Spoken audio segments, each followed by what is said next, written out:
জনগণ কখনো বেঈমানি করতে পারে না।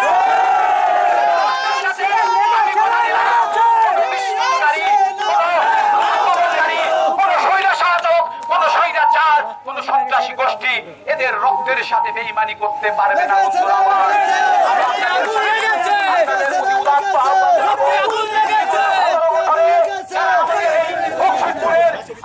সাধারণকে যারা বিএনপি নেতা কর্মীদেরকে বিএনপি সহ অপর অপর সংগঠনের নেতা কর্মীদের প্রতি যারা ছাত্র সমাজের প্রতি অন্যায় করেছে, নিপীড়ন করেছে, নির্যাতন করেছে,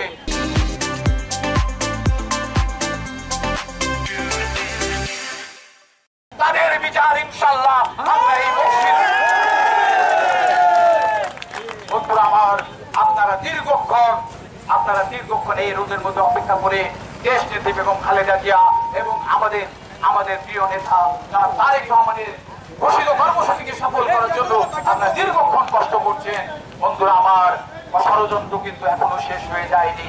এই জন্য আপনারা কিন্তু আরো কিছুদিন আমাদের রাজপথে থাকতে হবে। আমার এই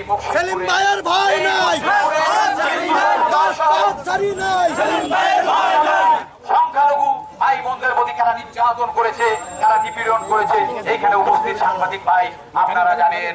আমি আপনাদেরকে আশ্বস্ত করতে চাই, যারা আমার হিন্দু ভাই বোনের প্রতি অত্যাচার করেছে, যারা আমার হিন্দু ভাই বোনদের বাড়ি ঘরে হামলা করেছে, যারা আমার হিন্দু ভাই বোনদের সহ সংখ্যালঘু সম্প্রদায়ের প্রতি নির্যাতন চালিয়েছে, তাদের প্রত্যেকটি নির্যাতনের দিলে দিলে জবাব দিতে হবে, বিচার করা হবে।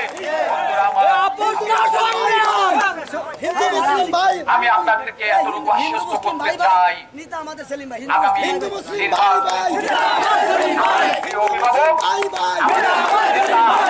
বাংলাদেশের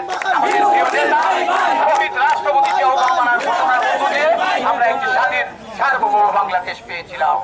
আমরা আমাদের নেত্রী, এদেশের 3 বারের সাবেক প্রধানমন্ত্রী দেশ নেত্রী বেগম খালেদা জিয়ার ঘোষণার দীর্ঘ 9 বছর আন্দোলন সংগ্রামের মধ্য দিয়ে আমরা একটি স্বাধীন গণতান্ত্রিক বাংলাদেশ পেয়েছিলাম।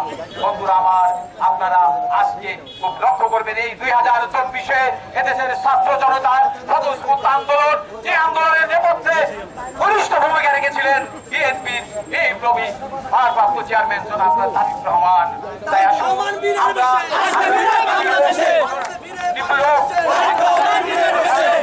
কোন মাস্টারকে আর প্রশ্রয় দিব না। আমরা তারেক রহমানের নেতৃত্বে আগামীতে প্রতিষ্ঠা করবো।